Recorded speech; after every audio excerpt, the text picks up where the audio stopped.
The light is red. You know what that means? Nope, I have no idea actually. I was hoping you did because I really don't know.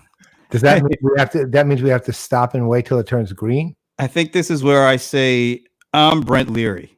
and then I say, "Oh, I know, I know. I'm Paul Greenberg." I didn't actually recognize myself because I have a different mic. I know we're like in our brand new North and South Players Studios here, but that means we are the CRM Players and we are still sheltering in place. That's right. SI peers, Sippers. sippers. Really Actually, that's a good idea for tonight. I think.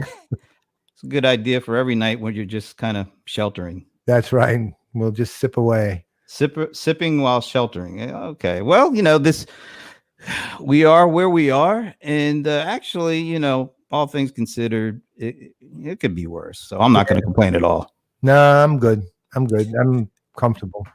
That and there's like nobody from Boston on our show today, so That's a first. It's really a first. I think somehow they managed to get by shelter in place and shown up in everything we're doing. I know, but not today. So No. we're gonna have a great show. Yeah, this could be the best show of the year. No, Estonian. This is the CRM Players Not Patriots episode, Starring Tom Brady. No, sorry, that's starring not Tom Brady and not Bill Belichick. no. We'll save some of this sports stuff for excuse the intrusion. Which we do have a hell of a show tomorrow. It's going to be really interesting. We do. Give the one little piece about what we're going to talk about tomorrow. One of the things, the NFL draft. That's all I'm saying. Yeah, well, apparently we weren't the only ones paying attention. No, it was. Well, I'm not saying anymore. We're saving. As Steve Gilmore said, we should have saved that conversation for tomorrow.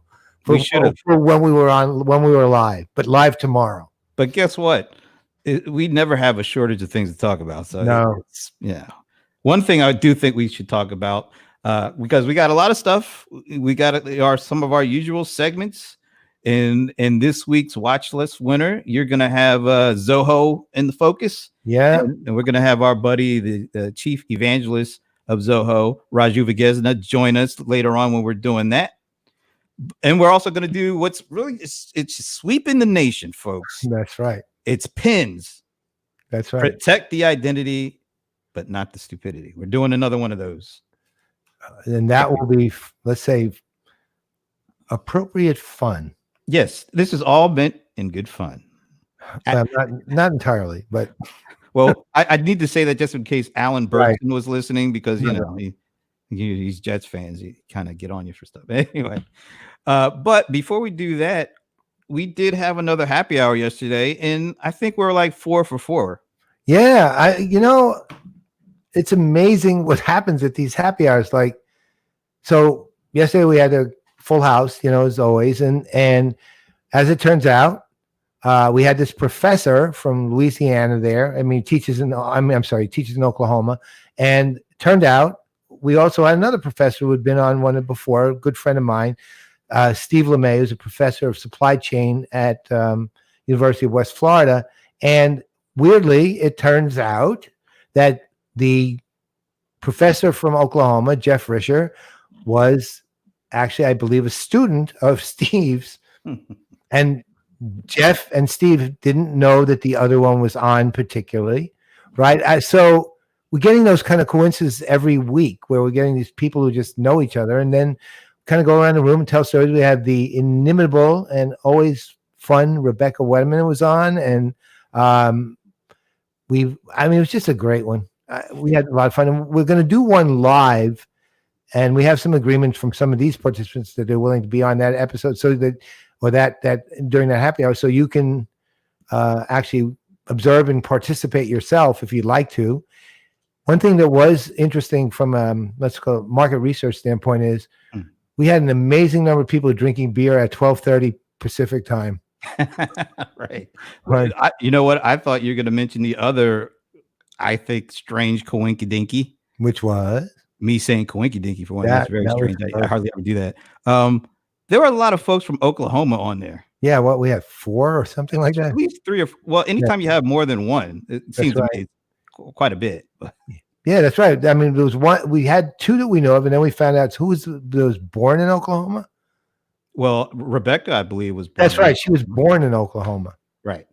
That was three, and then it was peculiar. Let's just say that. Was the dude in the witness protection program? I can't. Right. That was Jeff Fisher. He was the professor who taught at a university in Oklahoma. Right. Is that why he was in the witness protect? Why he was like? That was funny. Yeah, it was kind of. He was very.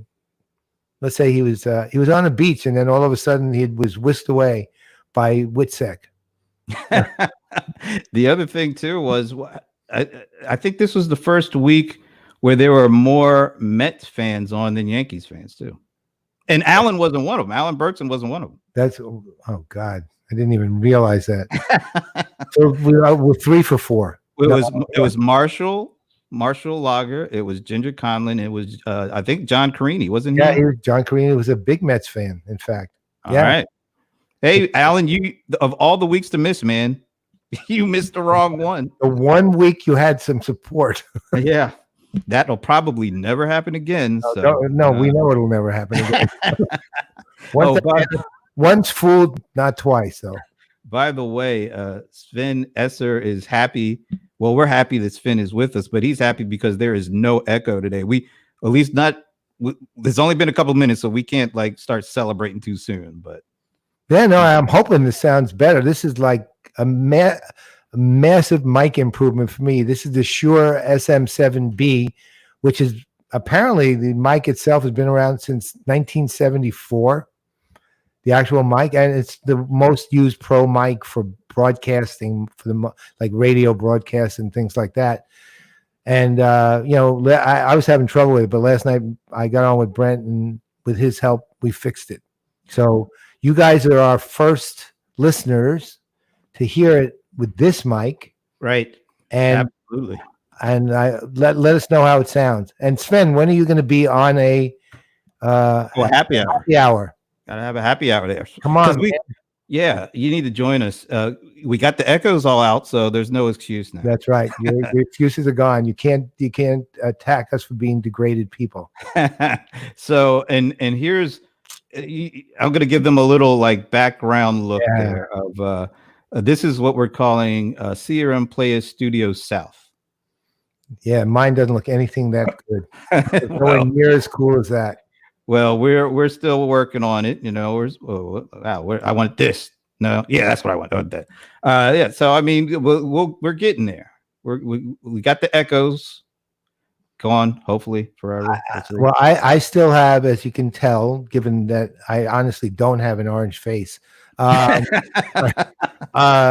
have lighting issues I have to deal with yet. And last night we got somewhere with the lighting, but I was unfortunately on an advisory call today until about 4 minutes before we went on air. So I couldn't set up my lights for today based on what Brent helped me get to last night. So we'll try it on the next episode. And plus, I have a 4K camera, which won't broadcast any more than 720p right now. So that's a StreamYard thing. Yeah, pity. We need to get them to take care of that or something. Yes, we do. All right. So what do you want to do first? Do you want to do I think the thing we should start out with, because it is a big deal. Yesterday, Salesforce announced that for the rest of the year, all their events are going to be virtual, and that includes the biggest conference of the year, Dreamforce, which is going to be very interesting as a virtual conference. You know, it's fascinating on the virtual side. So, you and I were talking about that a long time ago on Get It Right, and rather than do it on the date, and and you heard what we thought about one of them because they did it on the date and didn't get it right. But what's interesting is that there's a number of approaches that companies are taking that I've noticed. Like, for example, Sapphire, SAP's conference, they announced that rather than have a Sapphire a Sapphire event, meaning a virtual event, throughout the year, they're going to have stream Sapphire-related content.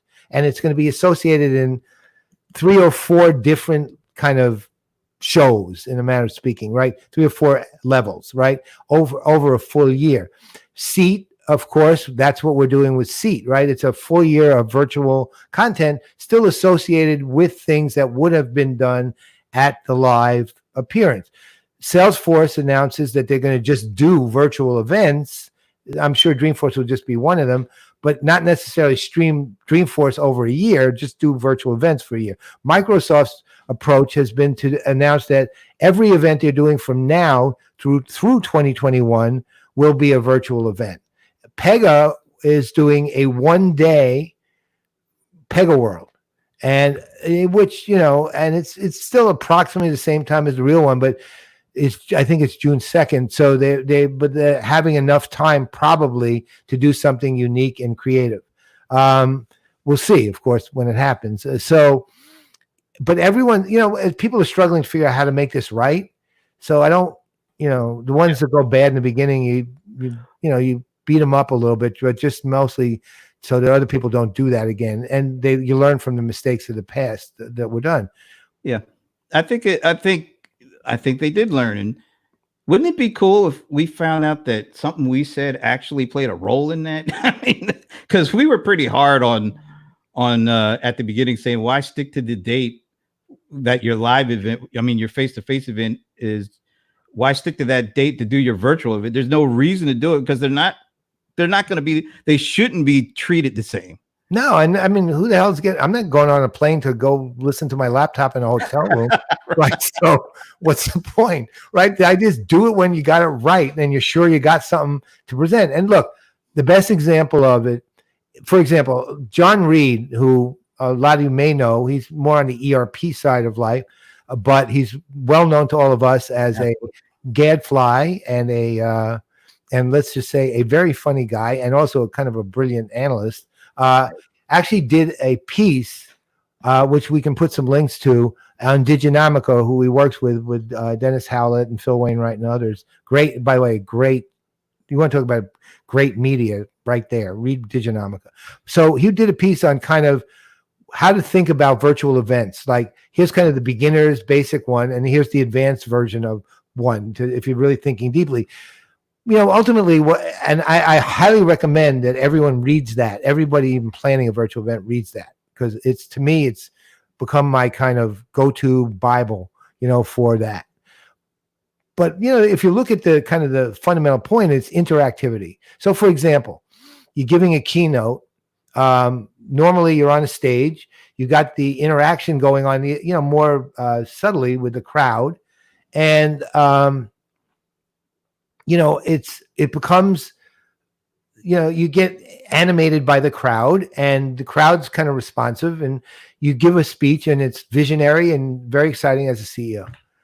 Yeah. Well, you don't have a crowd to motivate you or move you or animate you or to interact with when it comes to a virtual event. You are in a house somewhere, most likely standing someplace or sitting someplace. Suggestion: don't do it that way. Just sit down, do an interactive discussion with as many people as you want to talk to. Maybe you give 10 minutes on some idea or vision, and then just communicate with people sitting there. They will jump at the opportunity to talk to a CEO. Are you kidding? Nobody talks to. So who's going to talk to him when Mark Benioff is on stage giving a speech? Who talks to him? The people he picks on to come up on the stage. Right. No one else. Now, give the country, give the audience a chance to sit and chat with Mark. Right? You've curated. I understand there'll be a lot of people who want to, but make it interactive. Don't make it chat, ask question. Yeah. Actually make it interactive. Make it as if you're running a panel with audience Q&A that starts from the beginning, right? Just something like that. Make it much more lively. You got to take advantage of what this stuff has to offer. It's difficult to try to do certain things, in live, face-to-face, when you're, in front of a live studio audience. But there are certain things that are great, by taking advantage of, some of the things that, you see everybody doing. When you see everybody doing something and then you don't do it just because you're just trying to port over what was supposed to be a face-to-face event to an online event, you lose something. Because if you just try to do that, we're not going to get the feel of what it would be like if we were actually sitting there and seeing that in live, Technicolor, so to speak. So I think it's so smart that these companies have decided not to just well, we had this date, we got to do something. You don't have to unless you really are able to take advantage of it. If you can't, there's no harm in saying, let's push it back a little bit. That's all. You announce it when you're ready to do it. Look, the other side, make sure you got the right platform to do it too. I mean, that's the other side. Don't assume just because, look, everyone's using Zoom, but that doesn't make it a great platform for a conference. But I'll tell you one not to use is Blue Jeans. That sucks. That just generally sucks at everything. It's a horrible platform, and it always shows how badly it does. Well, Verizon probably might have a little difference of opinion considering they just bought it for, I don't know how much. It was like a pretty substantial amount of money, by the way. Not worth it regardless. Right? And if my phone bill goes up, Verizon user because of that, Verizon got a problem.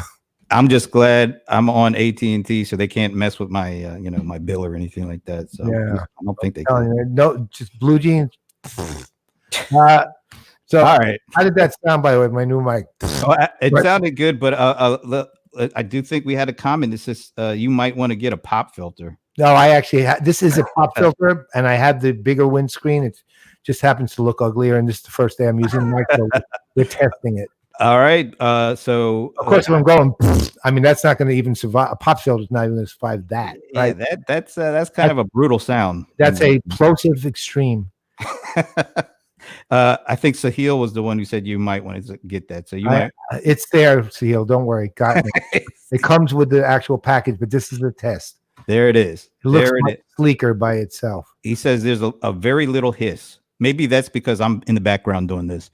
Hiss. That's right. Well, okay. Thank you for that. Then that will work with. That will work. There it is. All right. So let's talk a little bit about some of the earnings. Not my own, I hope. Well, we'll say the vendor earnings. All right. Let me pop up because Microsoft recently came out with some numbers, and I know there were some things that you wanted to talk about. Well, there's something that's kind of glaring. Why don't you talk about it? Yeah, I mean. So I just to qualify this, I am not a financial expert. I have zero expertise in that. I'm not a financial analyst. I don't pretend to be one. No, I don't even, let's put it this way. I don't even want to be one. Okay. So think of it that way. So now if you look at this, you can see one way regardless of anything, Microsoft's healthy, right? These are year-over-year bookings. So seeing 30, 34%, 22, 25, 30, 35, 31, 30, 7, 12. The fascinating thing to me is the 7, 12. So look, one of the things I was taught back in my radical days as a Marxist, I was taught that one of the things you look at is, and this was Karl Marx's economics, oddly, but it's one thing, regardless of let's say, the diminution of the value of Karl Marx's economics, this was something I didn't forget, and I actually still think about it. You have to look at not only the rate of change, you look at the rate of change. Meaning, if something goes from 7 to 60% in a year, and it goes from 60 to 67%, the rate is slowing. Now, I'm not saying it's bad or good. I'm not judging it for the moment, but you have to look at that. He said, because that's fundamentally tells you the actual potential for exponential growth of a company. Oh, and it's over years. Okay, not over 1 year, but what stood out here was the just absolute substantial drop in the growth, still growth, from the prior 4 fiscal quarters to fiscal year 2020 quarter 3. Now, Microsoft, if you look under commercial business, says commercial bookings growth of 7% year over year, up 12% CC, driven by healthy renewal performance on a modest expiry base, partly offset by a high prior year comparable. The problem I have with that, and it's not a problem really. I mean, I'm sure that it's honest reporting. I mean, that they're required by law to do that, and Microsoft's a pretty honest company. But I mean, that is that coincidence that it's falling right in the beginning of the crisis? And I then think it is. Well, no, I don't think it's I think it's. I mean, so I think the real impact of the coronavirus pandemic had to start around the second week of March. I think is when it really started picking up stream. So when you think about it, if there's 13 weeks in a quarter, and that happened with about 3 weeks to go in the quarter, that's 25% of the quarter is going to be affected pretty dramatically, because it wasn't just a slight decrease, it was a shut off for the most part. And so what I think we're seeing is, although it appears to be only a couple of weeks, 2 possibly 3 weeks at the most for the quarter close that ended in March, that was such a dramatic shutdown that it had a more of an impact than I thought it would on this quarter. But what is it going to be like when they do the books for the next quarter? Yeah, it's hard. It's really hard to say. It's funny, with the tech industry has probably suffered the least, arguably has suffered the least. And I don't have any facts that say that. I'm just saying, judging from our own experience within it, and also seeing how many industries are being hit really badly, like transportation and so on. I'm going to move over to ServiceNow because they also came out. Let's see. I'm going to move up. You want to go here? Guidance summary or financial highlights. So their numbers. Oh, I don't see I see year over year. Let me see. Do I have one that has anything more? Nope. I think those are the numbers we had. Yeah. I mean, again, they're doing well, as not unexpected. Look, ServiceNow, honestly, this is, to me, again, I'm speaking as an industry analyst looking at numbers here, right? They've been on a roll for quite a while now. Actually, once it actually came at the point they developed, they became the industry leaders in ITSM, right. IT service management, and then they developed the customer service management group within ServiceNow, and that became just a major growth point for them. And it's not as big as ITSM is, but that's their cash cow. But it's helped them spark just an absolute meteoric rise in the tech industry, from a company that was successful to a company that's just been wildly successful in the last 3 or 4 years, and to the point of, I think they're roughly what? Well, judging from this anyway, they're somewhere in the vicinity of about $4 billion, right? Yeah. And remember last year when we went to service, was it Knowledge? Yeah, Knowledge 2019, I guess, 19, whatever. They were just over 3 billion, weren't they? So I mean, they're growing. That they were $1 billion. Right. I mean, they're just skyrocketing, and deservedly so, though. I mean, the products they produce are just high quality. The strategy has been spotty, but it's been, let's say, most effective within the CSM group.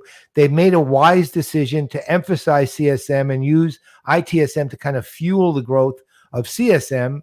And and they've also been very, very smart, and we'll get to more of this at some other time, I'm sure. But we also have been very smart in their alliances. So, they recently formed alliance with Oracle, with Adobe, and these are alliances where it allows them to use their service ops capabilities and data from that to work with marketing, to work with and CX as a whole. And that gives them an opening into more verticals. It gives them an opening into also into broader customer experience within their operational universe, right? Which is a whole other thing. Yeah, and you have to also say that the way that they transitioned between John Donahoe and McDermott from SAP, they haven't missed a beat, and it was probably at the right time for that to happen.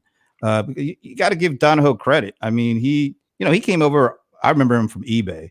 Yeah, and when I first saw that he was at ServiceNow, I was like, it doesn't seem like a natural, progression, but it worked. and then Al McDermott's there, and they got some really good people. I mean, we had some great conversations at ServiceNow's Knowledge last year. Remember, one of our best episodes for the players last year was with Farrell. Yeah, Farrell Huff. Yeah, Farrell.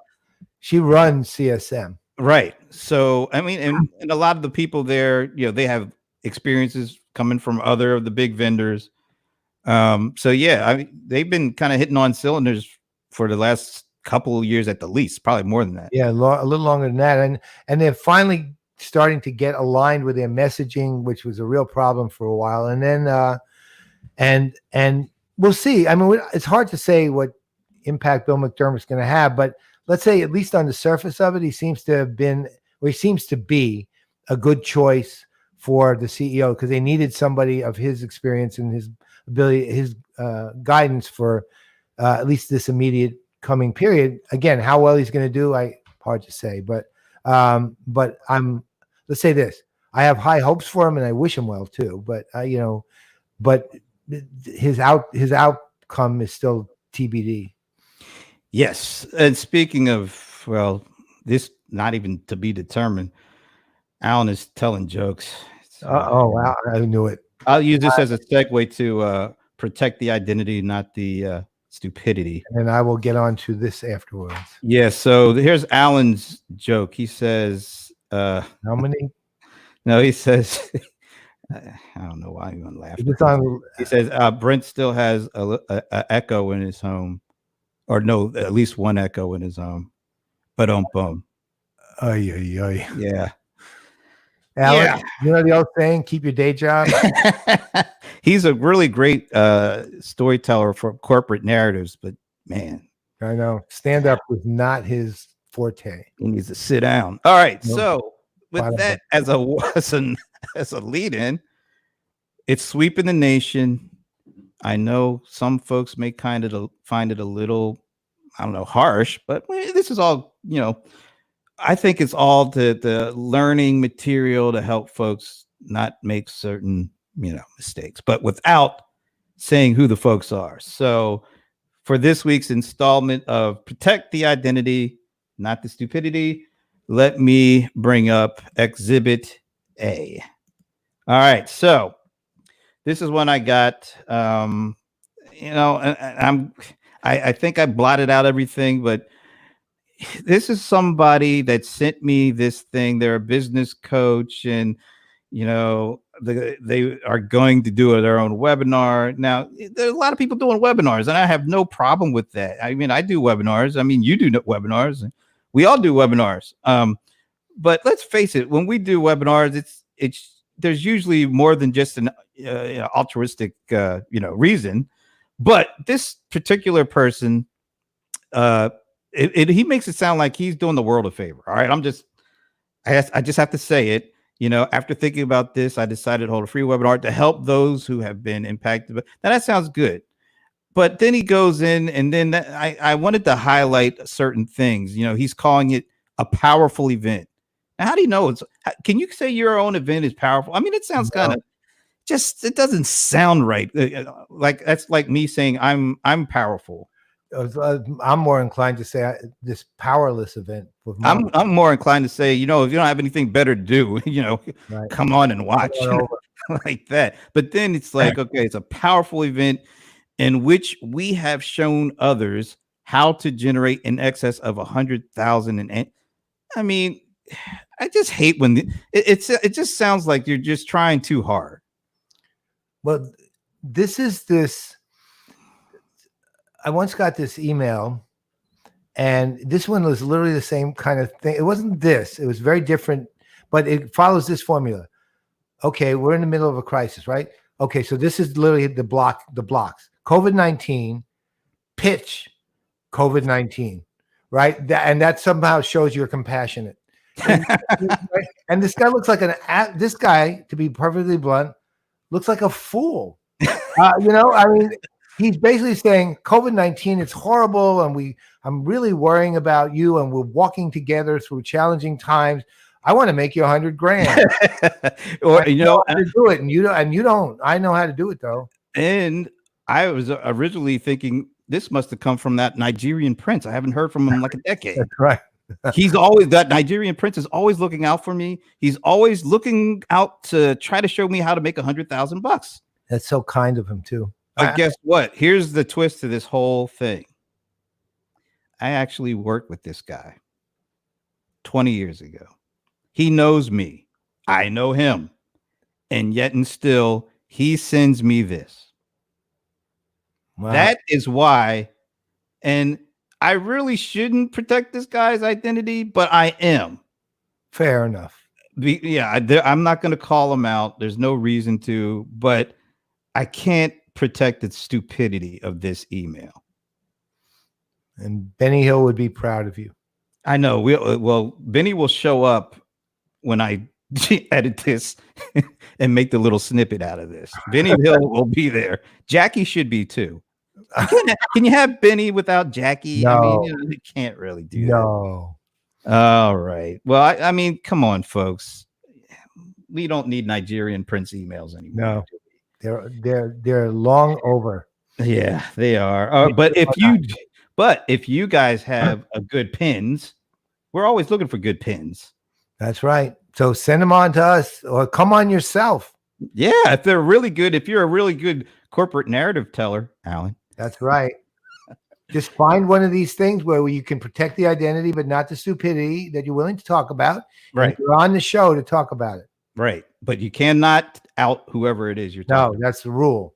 That is you have to have a drinkable liquid with you. Wait a minute, I'm getting confused. The happy hour. Yeah. All right. So I mean, we want to have we make fun of it, but really, some of these things we don't need to get. Oh, I got one for one of our episodes. Believe me, I have an email I've saved for 11 years for this. Wow. 11 years old email. That's like you break out the good scotch for something. Yeah, this one is a classic. We'll save it for another day. Yeah, you got me really interested, but we'll save it for another day. Okay, so we've gone through a couple of things. Now, let's go ahead and do the watch list winner. All right, so as you know, we've covered the 3 winners with distinction now, and that would be Thunderhead, Salesforce, and Microsoft. So now we move on to the winners, just the straight out winners. And because we're going in reverse alphabetical order, this week it is Zoho. Now, Zoho is interesting because if this was 3 years ago, despite the absolute respect and love I have for that company, and I do, and so does Brent, and so does pretty much everyone who knows them, to be honest, not enough people knew them, right? 3 years ago, even though they were building up a massive customer base, they were building up a company that is speculatively $1 billion or close to it. They were building up this enormous presence globally, but they were quiet. They were in stealth. The guy coming on today, Raju Visegna, who was their chief evangelist, I've known him 19 years. Gesna, I'm sorry. I've known him 19 years. And I'd say 13 of them, I thought he was the only employee of the company. Right? So this is a company that was in stealth until probably 2018. And yet they've blazed the path, and the level of impact they've had on the on the tech landscape and on the world really has been enormous in a 2-year period. So the answer is, okay, why? Why and why are they going to be able to sustain the impact? Well, they're pretty clear cut. I mean, first of all, their business model is unique. On the one hand, the business model is aimed at not profitability and revenue. It's aimed at social good and revenue as a sort of byproduct of that, right? Yet they sell hardcore technology products that are focused on making customers more effective in their work, meaning it's not humanitarian aid per se, what they're selling, but it is what they're doing, right? So Sridhar Vembu, who's the CEO, has publicly stated more often than once that the vision and the mission of this company is to do good in the world in a way that matters. And he then proceeds to go ahead and do that. And he's willing to walk away from deals where there's no value in the world at all. I mean, you can identify some he won't walk away, but the reality is he's done that. Now, what does that mean? Well, one, he runs projects across the globe, like Zoho University, which is now, I believe, come to the US. He's run projects where he's giving kids at least let's call it a craft education. And then he hires those kids, right, who are poor kids. And he's paying the parents while the kids are in school so they don't lose a source of income for the family. I mean, who does that? I think I can't remember the number. I think it's 1,800 or something like that. I think it's somewhere around there. Yeah, who was actually graduated and hired. They're not required to work for him, but they mostly do. The other thing that's happened, though, is on the product side, he's built an extraordinary product, and then he's built a pricing model that literally no one in the universe can compete with, right? So think of it this way. You have a complete, what they call, operating system for business, right? Especially small business, historically, now moving upstream to the mid-market. It's called Zoho One. There are, I believe, 46 different applications ranging from collaboration tools to CRM, hardcore CRM tools, to a bookkeeping / financial product, accounting product, to you name it. I mean, it's just an extraordinary variety. It's all integrated, right? Not, is it perfectly integrated? No. But is it well integrated? Yes. And it's offered complete suite. Turn on as much or turn it off as much as you want for $39.95 a user per month, which is nothing for 46 products that make your business work completely. They've added this, and they've not only done that, but they've hardened the operating system, right? Basically, if you use Zoho One, you are actually doing something with Facebook, LinkedIn, whatever, it will strip out all of the ability to trace you, right, from it, right? It'll strip out all the cookies, it'll strip out all the things that allow them to track you.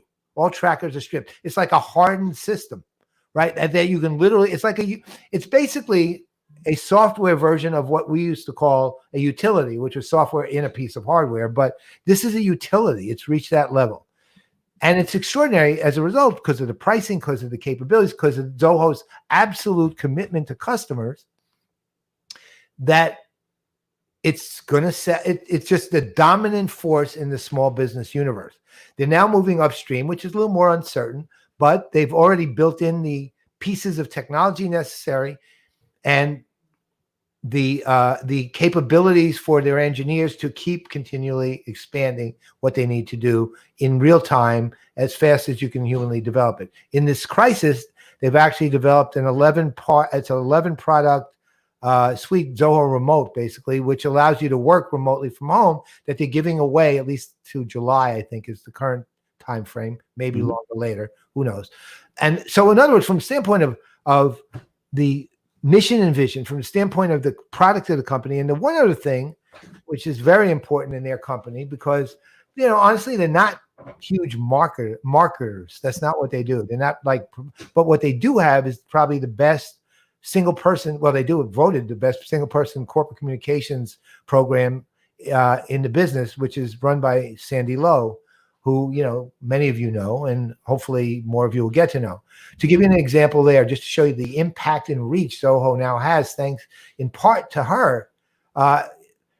2 years ago, when Brent and I attended Zoholics in 2018 in Austin, there were two analysts there, me and Brent, right? And both of us were their advisors, number one, and number two were speaking, right? So we kind of had to be there, right? There were no other analysts there, right? Now, this year, at their analyst day, which was in January, so it was before all this broke in California, they had 64 analysts from around the globe. So I think there were 7 countries represented, something like that. Thanks to Sandy, basically, and Zoho itself fascinates analysts and fascinates influencers because of the impact and idea of social good and the path they've chosen to take. And their impact as a result in the last 2 years has just been absolutely off the charts, enormous. Once they emerged, it was like a beast, a giant beast, a beast with a good heart and brains emerged. Now that's a combination for you, a beast with a good heart and brains. That was amazing. So they were not a difficult choice. I mean, you have to prove your case, and the case is here.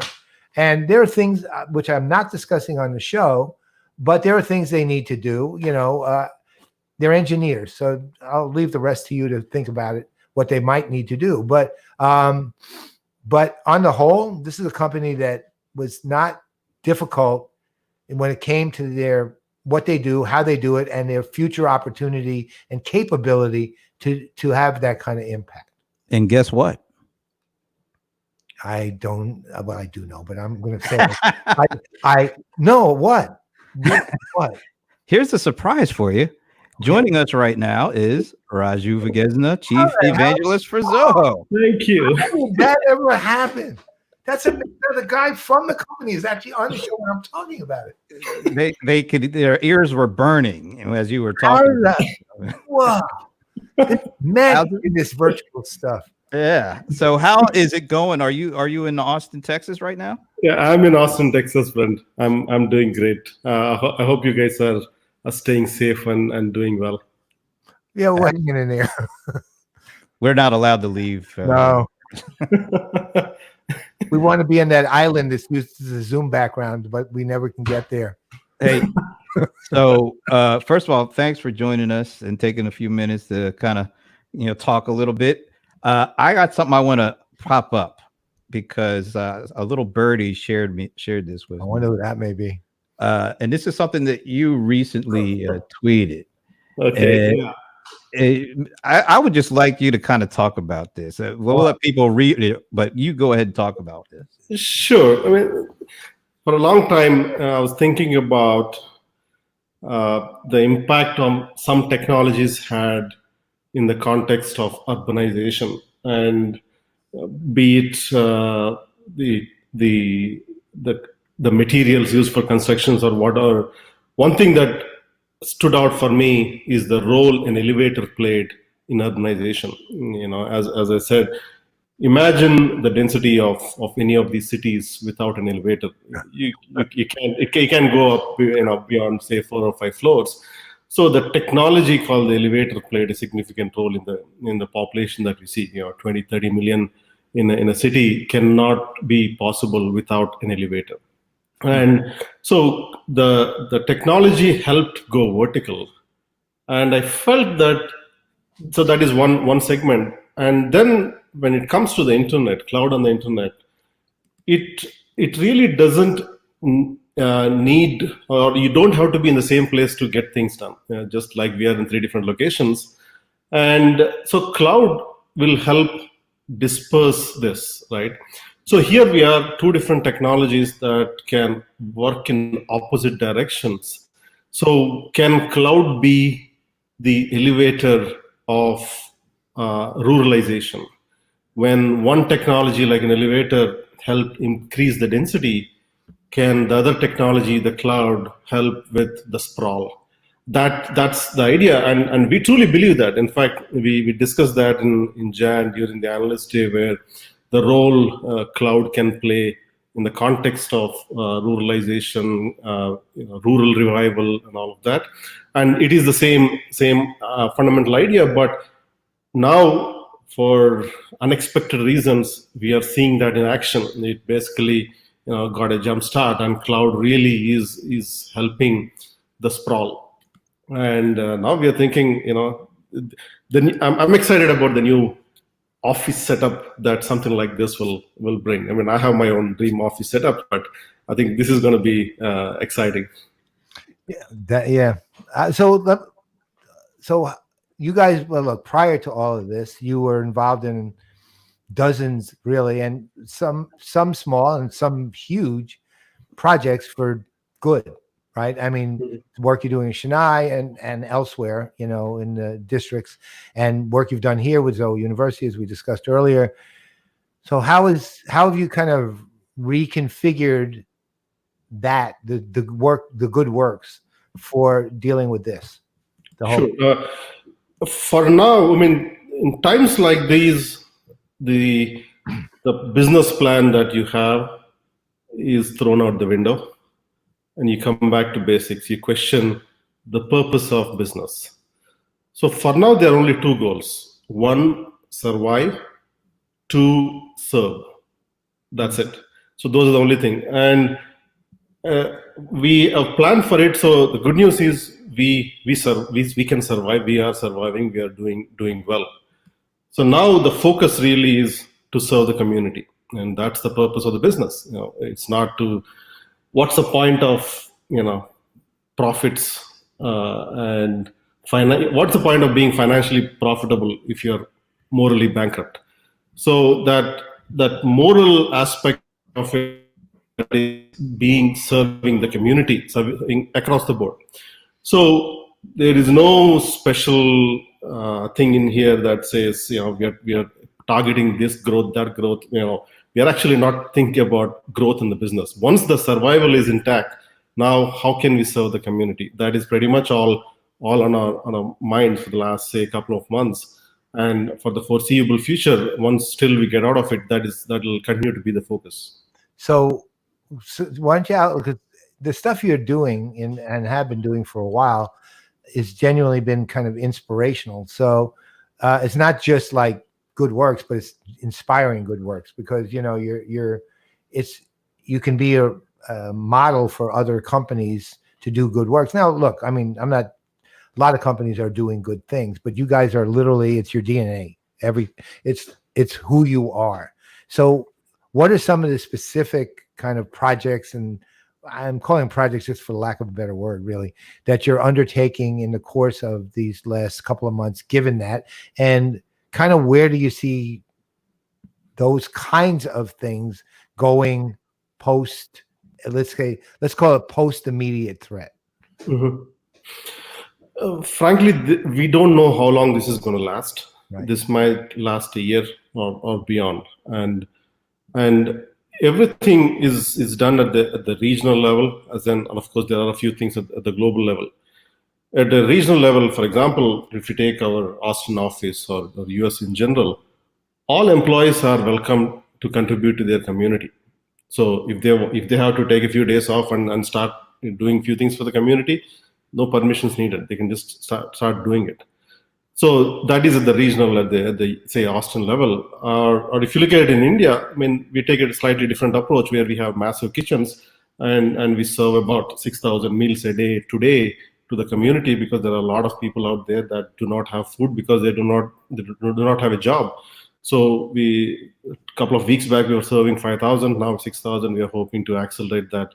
Wow. That is at that regional level. So at every level we make these, and the least we can do is the software. Of course, we do a lot of software. We are helping or at least the impacted industries. Some industries are more impacted than others. There are some government agencies, nonprofits doing a lot of stuff, and there are a few things that we can do. The least thing we can do is offer our software for free, which we do. And on top of it, they are not at a position to develop things to get things. It's not like you're giving a tool to someone, but if they don't know how to use the tool, then they are at a disadvantage. So on top of it, we are saying, okay, we'll not only give you the tool, we'll help you develop it and help you deploy it all for free. And we have had some agencies do that. And recently, one of the states, actually this was in India, Kashmir, Jammu and Kashmir, they deployed Zoho Desk, or ticketing system, as a call center for all the COVID patients. Any citizen from the state, then the call lands on Zoho Desk, and they take it and then go through steps, see if they're impacted, look at the symptoms, and based on the symptoms, they assign and ask them to go to a hospital nearby and all of that. That entire call center was set up. It's all set up using Zoho Desk, and we pretty much helped them deploy it. And we said, any government worldwide who wants to do this, we'll work with you. It's not just the software that is free. We'll help you implement it, and all of this end to end for free. And we are seeing that in the context of nonprofits doing service, nonprofits trying to distribute food. All of these things, they needed some work, and we are basically converting ourselves into that mode, which is serving the community. So, and every day we see some interesting case. So our focus really is on serving the community at this point, till we are out of this. Wanted to talk about how your interactions with your customers have changed through this. Has it changed, and if so, how? The first thing advised or even the front facing, customer facing team is sales support, and of course even the marketing teams, is call every single customer, not to sell but to make sure that they are doing fine. You need to talk to people and make sure that they are doing fine and see what we can do to help them. End of the day, it is not about the business relation, it comes back to the personal relationship. So my request to all of these customer facing teams is to talk to our customers at a personal level and make sure that they are doing fine. If they need any help, we'll do whatever we can from our side. So that has been the focus. And of course, when we launched ESAP program, there are significant impact. I mean, we said we'll offer 3 months of subscription for free, and so far we have about 10,000 customers who took advantage of that, and there are a lot of businesses taking advantage of it. So there are 10,000 customers worldwide got 3 months of free subscription. But looking at each story, frankly, it's gut wrenching. It's sad to see some customers with 100% of their business vanish.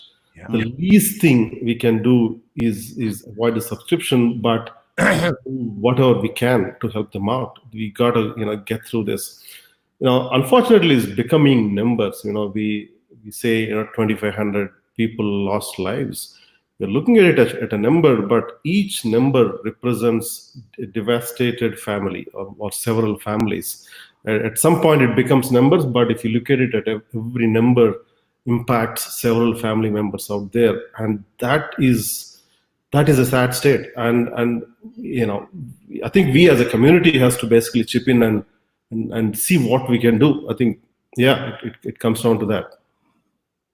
Wow. Well, hey, you guys have done a great. I'm actually not just Zoho, but it seems like the CRM industry has really rallied around, and looking for ways to help beyond some of maybe the traditional ways. And it's good to see that the CRM industry as a whole is looking to do, I think, like what you said, serve. It's not just about, serving so that we can, keep money flowing in at some point, but, and that's understandable. You got to do that, of course, but it's really using empathy to find ways to help and not just look at a customer as a transaction, but as somebody who really is in need of support and trying to help them get through probably the toughest time they may ever face as a business person. Absolutely. I think, there are a lot of, companies out there, including a lot of our own competitors. That's very encouraging to see. And, and we learn from each other. This is one area where you would love each of these vendors copy from each other to serve the community. You really want to see that. And it's good to see the tech community and all these tech vendors raising up to that challenge and doing their part. And it's very, very encouraging as an industry. Well, I mean, it's actually even beyond our tech vendors. I mean, it's like a global a wave of empathy that you're seeing, and it is global. It's astounding. Like when I was doing some research, I saw this. I was looking at the work going on vaccines, and so, for example, I found out that there are, under the auspices, it looks like, of WHO, there are 20 countries collaborating on vaccines. 20. I mean, that's a huge number of countries collaborating on a vaccine, right? To try to figure out, and also collaborating on treatments, like the antibody treatments and like. So, that's one side. Then you see just the vast explosion of let's say virtual entertainment, right? And it's coming from world famous entertainers and father and daughter duets, right? And they're getting 5.5, 6 million views. And it's not because people are bored, it's because they're interested, right? They want to see this. And, and so there was this daughter and dad duet named, what's their name? Matt and Savannah. And Matt and Savannah are actually like the dad's probably 45 and the girl's 15. Both of them have these gorgeous voices, and they did the song "The Prayer," the one that Josh Groban and Celine Dion and Andrea Bocelli always do, and they did a great version of it, 5.5 million views on that video, and then they've done a bunch of other ones, and then the other day they're on Good Morning America, right? So the merger, or then the best of all, when it comes down to it, still is John Krasinski, the actor from The Office, right? So, and Jack Ryan, we stick to The Office, but yeah, he's still Jim, right? He's Jim, exactly. So he has done literally what might be the sort of the breakout thing of entertainment during the course of this thing. He's done 5 episodes. He brings in people like regular old people, and then he brings in his other network, which is all the famous stars, and they're all working together. And he's a very self-effacing, kind, good-hearted guy, and that comes across. He's very funny too, and his show is just like off the charts, explosive. So, but talk about empathy. It's a perfect example of what I mean. Last Friday, he did a prom because all the kids don't have proms, and so he does this prom, and he brings on the Jonas Brothers, Weekend, those kind of people, right, to sing and perform. And in the meantime, he's showing videos of kids who are fully dressed to prom level, right? I said dress to the 8s. I said you had to be an adult to dress to the 9s, right? So these kids, it's like the young women, the high school girls are wearing long gowns. The guys are wearing tuxes with bow ties and there's a boutonniere, and they're having a great time, and they're smiling and laughing. And the daughters are dancing with the dads, and the sons are dancing with the moms, but because that's who they're with, right? And then if they have siblings, they're all dancing together. But the idea is that he's managed to pull. It's this global empathy that we're seeing, that it's just bringing together completely disparate groups of people who ordinarily didn't have the time of day for each other.